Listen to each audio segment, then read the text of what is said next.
I want to briefly look at an appearance that radical, repugnant Republican Congresswoman Marjorie Taylor Greene made at a religious event. I guess it's called Flashpoint Live. Marjorie Taylor Greene showed up with a big cross necklace, just to remind you how deeply spiritual she is. And she said defiantly, President Trump won the state of Georgia.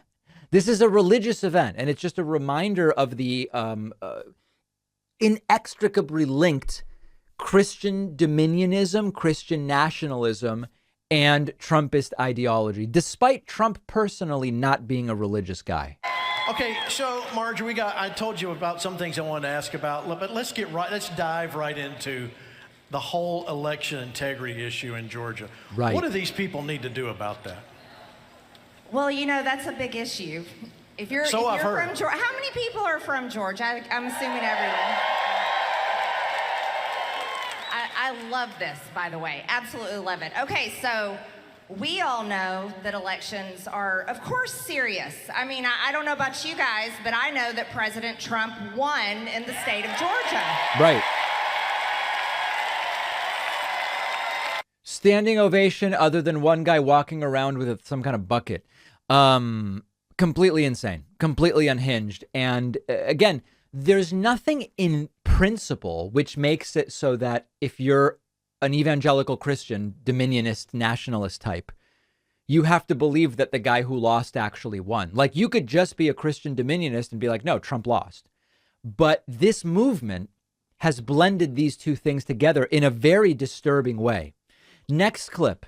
Marjorie Taylor Greene says AOC has the intelligence of less than a kindergartner. They want you driving electric vehicles, ladies and gentlemen, Vehicles? because they worship the climate, and they very much want to, and this is the entire Democrat Party, they want to pass the Green New Deal. Well, let me tell you Boo! the problem with the Green New Deal, other than the fact AOC, who has the intelligence of less than a kindergartner, by the way,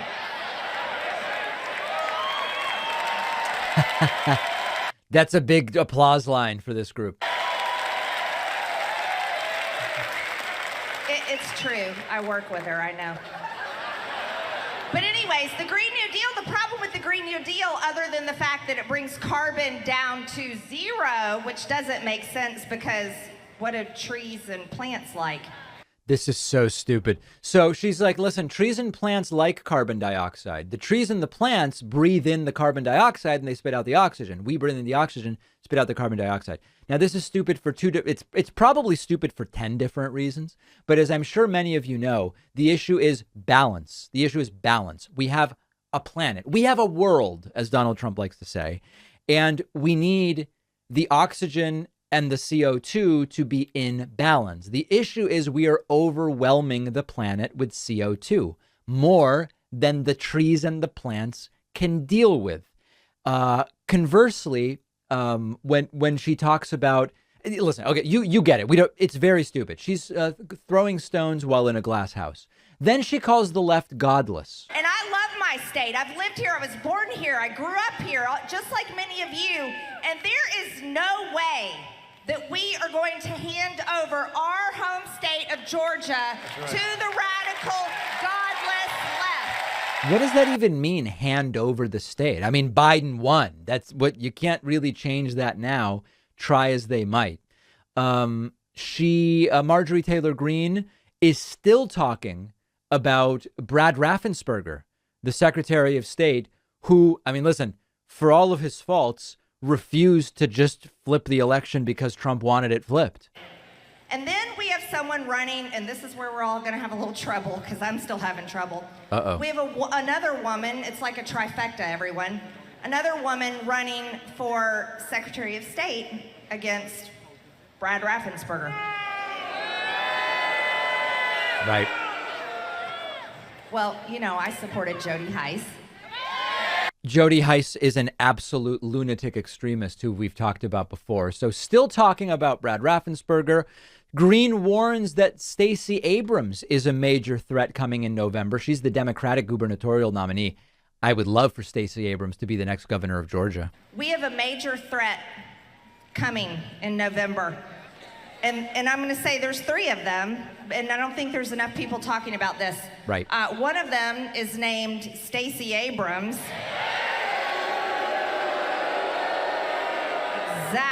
Exactly. Right. And you know what? She's actually right. There is a threat coming from Stacey Abrams in the sense that she threatens to overturn Republican rule in Georgia. And it would be delightful, really important race to get involved in. If you're thinking, well, do I want to get involved in Oz versus Fetterman in Pennsylvania? That's a good one.